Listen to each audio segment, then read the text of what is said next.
এইটা হচ্ছে মেল, এটা ফিমেল, পুরাই লোড। আলহামদুলিল্লাহ এইগুলো সবগুলাই হচ্ছে বাচ্চা বা ফ্রাই।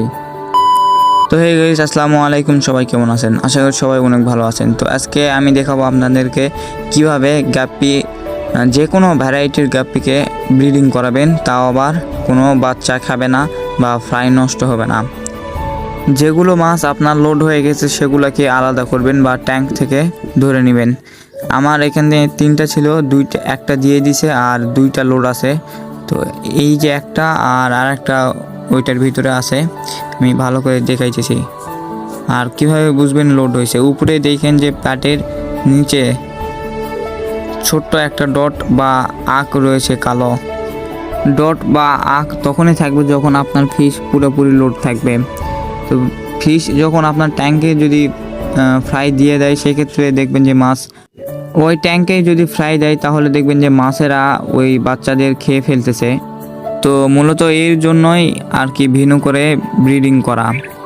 তো ব্রিডিং বক্স বা অনেকে ব্রিডিং নেট ইউজ করে, তো সেই ক্ষেত্রে আমি বলবো যে ওগুলো ইউজ করলে হয়, না করলেও হয়। তোমরা চাইলে আমার মতো করতে পারো। আমি ছোট্ট একটা বয়ান নিয়েছি এবং এই বয়ানের ভিতরে একটা মেল দিলেই যথেষ্ট আর 2টা ফিমেল দিবা। অনেকেই বলে যে পুরাতন পানি দিতে হবে।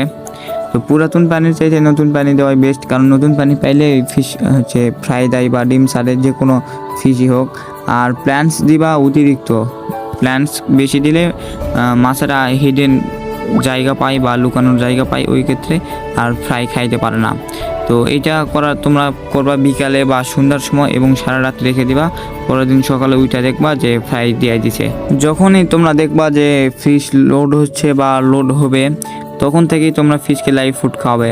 আমি ডাফ নিয়ে খাওয়াই, কারণ যত বেশি লাইভ ফুড খাওয়াবা তত কোয়ালিটি ভালো হবে ফিশের এবং ফ্রাইদের। আর আমার এখানে অনেকগুলো ফ্রাই দিছে আর ওইখানে ভিন্ন করে রাখছি। তো এই ছিল আজকের ভিডিও। আসসালামু আলাইকুম, সবাই ভালো থাকবেন, সুস্থ থাকবেন, সবার ফিশের যত্ন নেবেন।